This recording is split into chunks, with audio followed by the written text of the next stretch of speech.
I've always believed life is greater with opportunities in my hands. The ground to realize my children's dream.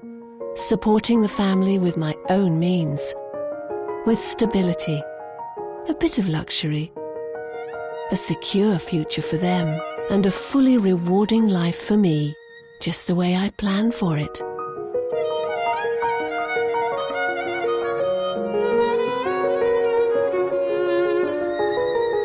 This program is brought to you by in association with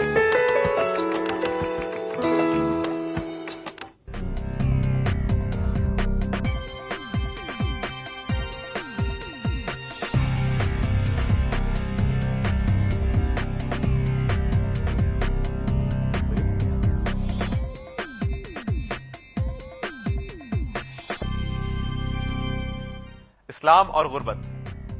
کیا ایک Islamic society میں غربت کا خاتمہ کیا جا سکتا ہے؟ وہ کیا ایسے عمل ہیں جو اس بات کو یقینی بنا سکے؟ کیا معاشی سرگرمیاں صرف امیروں کے لیے ہیں اور غریب صرف غریب رہ جائے گا؟ السلام علیکم and welcome to another episode of ایمان Pakistan. I'm Talal Jilani and together we mean business. Hare Islamic مملکت میں ایک عام آدمی کی فائنینشیل ضرورتیں بالکل ویسی ہوتی ہیں جیسے کہ غیر اسلامک مملکت میں ہو سکتی ہیں. ایک عام آدمی کی ضرورتیں صرف اس کے اعتقاد، یقین اور مذہب پہ تبدیل ہو سکتی ہیں.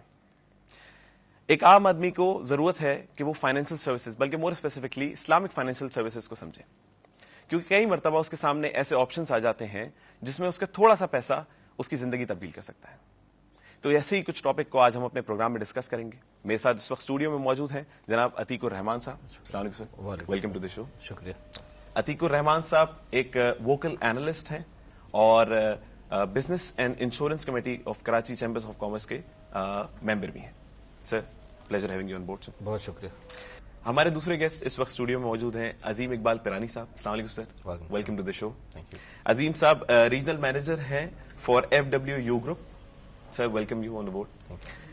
اس وقت انہی کے ساتھ موجود ہیں ہمارے پاس اسٹوڈیو میں عمر مصطفیٰ انصاری صاحب. السلام علیکم سر، welcome to the show. Umar صاحب partner Islamic financial services division at Ernst and Young ہیں. Sir pleasure having you on board. Thank you. تو آئیے اپنے شو کا آغاز کرتے ہیں. میرا سب سے پہلا سوال سر عظیم صاحب آپ سے ہوگا.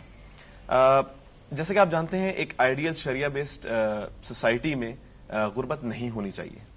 تو آپ کیا سمجھتے ہیں کہ وہ کیا فیکٹرز ہو سکتے ہیں جن کی بیس پہ ہم یہ انشور کر سکتے ہیں کہ ہماری سوسائٹی میں پاورٹی لیول 0 تک جا چکا ہے؟ جزاک اللہ خیر. اس میں سب سے اہم جو چیز ہے وہ ہمیں یہ سمجھنا ہوگا کہ آئیڈیل اسلامک سوسائٹی میں ضروری نہیں ہے کہ poverty 0 who, but rather income اور ویلتھ ڈسٹریبیوشن جو ہے وہ ایکویٹیبل ہو.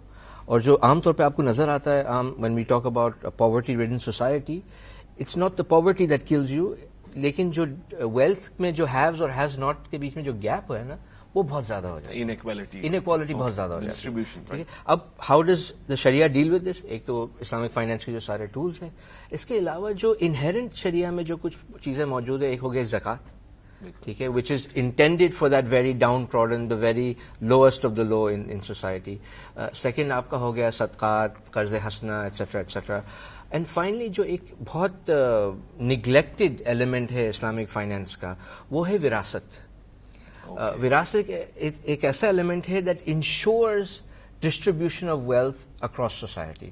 اس وقت ہمارے معاشرے میں اسپیسیفکلی اگر ہم بات کرتے ہیں تو وراثت از ون آف دوز ایلیمنٹس شریعت کے جو کہ بالکل ہی اگنور ہو چکے ہیں. کہ امیر آدمی کا انتقال ہوتا ہے آٹومیٹکلی اٹس پری ڈیسائیڈڈ کہ بھائی یہ بیٹے کے بعد سب کچھ جائے گا، خلاص finish and of story. What about everybody else? But why is this? I mean, just neglection, either ignorance. ایک تو ہم کیا ریزن سمجھتے ہیں آپ کہ یہ بھی ایک امپورٹنٹ اسپیکٹ ہے جو مس ہو گیا ہے؟ دو وجہ ہو سکتی ہے نا. یا ہم جاہل ہیں جو کہ کچھ حد تک ہم ہیں، اگنورینٹ آف دی ایلیمنٹس جو ہمارے دین میں موجود ہیں، ہمیں جن پہ چلنا چاہیے ہمیں علم نہیں ہے ان چیزوں کا. اور سیکنڈ یہ ہے کہ ہم جان بوجھ کے ان کو اگنور کرتے ہیں.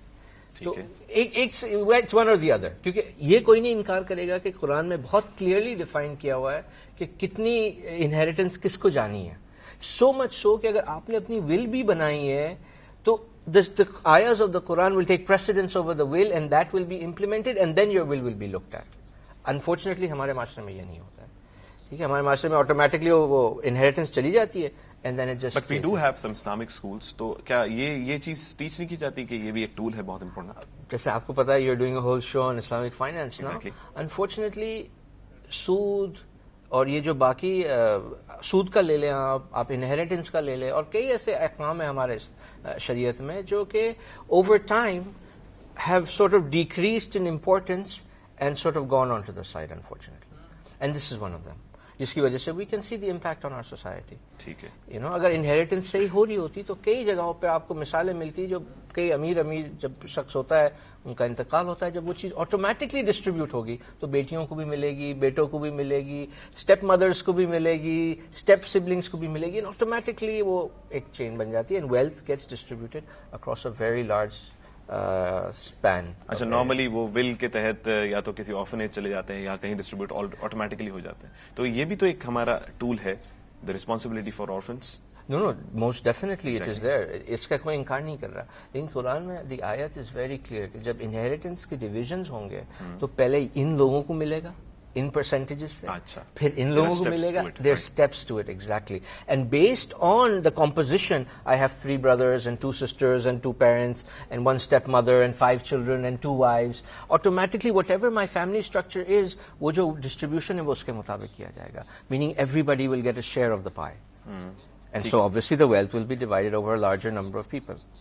یہ جو آپ کہہ رہے ہیں, یہ جو ہیلپ کے ٹولز ہیں, یعنی کہ جس طرح ہم لوگ بتا رہے ہیں کہ زکوٰۃ ہو گئے, صدقات ہو گئے, تو یہ زیادہ امپیکٹفل ہیں سوسائٹی میں, یعنی کہ اس پہ زیادہ دھیان ہے لوگوں کا بنسبت باقی ہیریٹیج ہو گئے یا وراثت ہو گئے ان کے؟ اگین میرے خیال سے یقیناً ہے ان لوگوں کا زیادہ دھیان اس چیز پر, لیکن اس کی وجوہات پرابلی یہی ہوگی کہ یا لوگ اگنورینٹ ہیں یا دے جسٹ, ایک سیلف انٹرسٹ ہوتا ہے نا میرا. بالکل, میں as an eldest son I will want کہ I get everything from my father. ٹھیک ہے, نا اگر وہ اسٹیٹ لیول پہ یا انسٹیٹیوشنل لیول پہ یا فیملی لیول پہ وہ امپلیمنٹ نہیں کیا جا رہا تو what is anybody going to say. اچھا, ایٹ لیسٹ فیملی لیول تک امپلیمنٹ ہو جائے. ہاں, اگر فیملی لیول پہ امپلیمنٹ ہو جائے کہ سارے فیملی بیٹھ جائے, کہتے ہیں ٹھیک ہے آیت یہ کہہ رہی ہے قرآن کی, ہمیں اس طریقے سے اس کو تقسیم کرنا ہے, الحمدللہ, ویل اینڈ گڈ. بٹ اسلام کے احکام جو آئے ہیں وہ سوشل لیول پہ امپلیمنٹ ہونے کے لیے آئے. اچھا, سوشل لیول پہ آپ اگر انڈیویجولی کر لیتے تو ویل اینڈ گڈ, آپ نے اپنی ایٹ لیسٹ فرض آپ نے پورا کر لیا, لیکن وی آل ایز اے سوسائٹی, معاشرے کے طور پہ اگر دیکھا جائے تو ہم سب نے ہمارا فرض نہیں پورا کیا. اچھا, what about Islamic financial tools, مطلب وہ بھی کیا اتنا ہی امپیکٹ رکھتے ہیں؟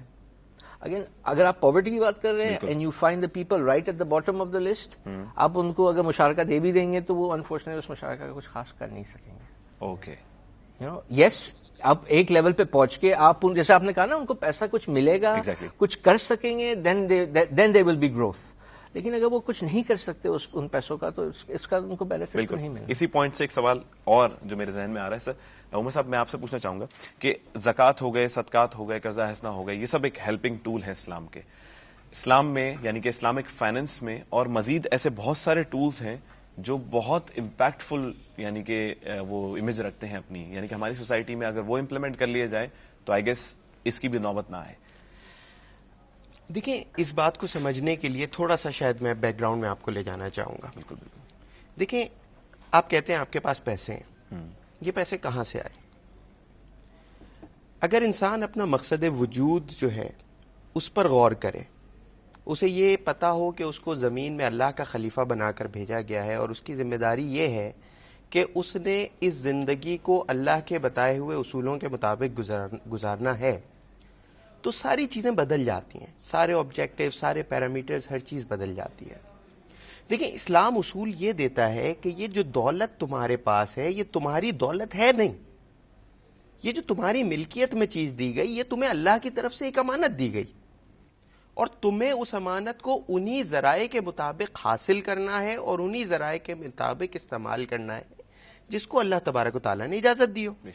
ٹھیک ہے نا, مطلب میں اس دولت کو حاصل کرنے کے لیے بھی کوئی غلط ذریعہ اختیار نہیں کر سکتا, نہ کسی غلط ذریعے میں اس کو استعمال کر سکتا ہوں. یہ دولت میری نہیں ہے, میرے پاس امانت ہے. آپ اس بات کو سمجھ لیں تو بات یہاں سے سمجھنے میں آسانی رہے گی. انہیریٹنس, میں مالک ہوں, میں نے جس کو دل چاہا دے دیا, جس کے نام پہ لکھ دیا, میرے بیٹے یہاں پہ ہیں لیکن مجھے بیٹے پسند نہیں ہیں, میں نے انہیں عاق کر دیا, میں نے جا کے آرفنیج میں دے دیا. ٹھیک ہے, اللہ تو اجازت نہیں دے رہا اس کی, اللہ تو کہہ رہا ہے کہ یہ دولت تمہاری ہے ہی نہیں, تم میری مرضی کے خلاف تم کسی نیک مقصد میں بھی نہیں دے سکتے, ان سے چھین کے نہیں دے سکتے. مطلب یہ کہ پہلی بات یہ ذہن سے نکالنے کی ضرورت ہے کہ دولت, ریسورسز, اثاثے, زمینیں, یہ سب اللہ کی طرف سے ہماری امانت ہیں, اور یہ ہماری ایبسولوٹ اونرشپ میں نہیں ہے کہ میں بس ان کا مالک ہو گیا. یہاں تو ہمیں مرنے کے بعد بھی اس کی اجازت نہیں ہے. تو یہ تو پہلی بات ہو گئی. اب جب میں اس کو سمجھ لوں تو اب دو اصول آ گئے کہ میں نے کمانا ان ذریعوں سے ہے جو حلال ہوں, اور خرچ ان ذریعوں میں کرنا ہے جس کے مطابق مجھے کرنے کا حکم ہے. اب کن ذرائع میں خرچ کرنا ہے, اس کے ساتھ ایک اصول اور, کمانے کا بھی حکم ہے. یہ بھی نہیں ہے کہ بیٹھ جاؤ, لا رہبانیت فی الدین, رہبانیت نہیں ہے, کونے میں جا کے نہیں بیٹھ سکتے, کمانا بھی ضروری ہے. حصول رزق حلال جو ہے وہ عبادت ہے. گھر والوں کے لیے کمانا, ان پہ خرچ کرنا افضل ترین خرچہ ہے. افضل ترین خرچہ جو ہے وہ خیرات نہیں ہے, اپنے گھر والوں پہ خرچہ ہے. تو اب اصول یہ دے دیا کہ حلال ذرائع سے لو, اور جو ذرائع بتائے گئے ان میں خرچ کرو, اپنی ذات پہ بھی خرچ کرو, اپنی اولاد پہ بھی خرچ کرو. پابندیاں کیا لگا دیں؟ حرام چیز میں مت لگاؤ, اسراف مت کرو, فضول خرچی مت کرو, اور ویل لکل ہمزۃ لمزۃ الذی جمع مالا وعددہ, منع کر دیا کہ پیسے کو جمع کر کے گن گن کے بھی نہ رکھو, انویسٹ کرو. اجازت دے دی, کاروبار میں لگاؤ, کاروبار کی برکت بتا دی گئی. تو یہ پورا ایک سائیکل ہے. آپ اس سائیکل میں سے نا, اس پورے اکنامک سسٹم کے سائیکل میں سے ایک چیز کو یا دو چیزوں کو الگ نکال کے بات نہیں کر سکتے. تو یہاں پر یہ سارے اصول دیے گئے, اور ان اصولوں کو اگر ہم دیکھیں تو ان سے ایک بنیادی مقصد ہمیں نظر آتا ہے کہ یہ دولت کے کنسنٹریشن یا ارتکاز کو روکتے ہیں اور دولت کے منصفانہ بہاؤ کو یقینی بناتے ہیں. بالکل بنیادی اصول اسلامک اکنامک سسٹم کی یہ نکلتے ہیں. یہ اگر سمجھ آ گیا تو کافی چیزیں آسان کلیئر. بالکل, اگر آپ یہ دو باتیں سمجھ لیں کہ ایک, اللہ کے دیے ہوئے اصولوں کے مطابق ہی آپ کو زندگی بسر کرنی ہے, اور دولت جو ہے وہ آپ کی ایبسولوٹ اونرشپ میں, مطلقاً آپ کی ملکیت نہیں ہے, آپ کے پاس امانت ہے. ٹھیک ہے, صحیح ذرائع سے حاصل کریں اور صحیح ذرائع سے, یعنی کہ یہ دو باتیں اگر ہمیں سمجھ آتی ہیں جی, تو آگے کی بات بڑی آسان آگے کی باتیں آسان ہوتی ہیں. سر آپ کی بات کو بالکل کنٹینیو کریں گے, ایک چھوٹے سے بریک کے بعد آتے ہیں, تھوڑا سا بریک اور بات کو کنٹینیو کریں گے. ملتے ہیں بریک کے بعد.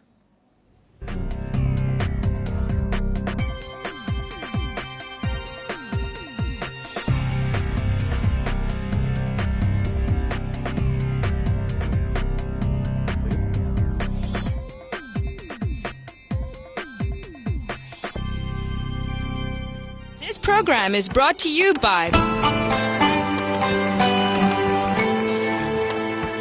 in association with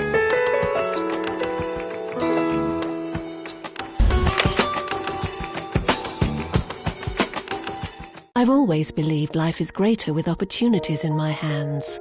The ground to realize my children's dream. Supporting the family with my own means. With stability. A bit of luxury. A secure future for them. And a fully rewarding life for me. Just the way I planned for it.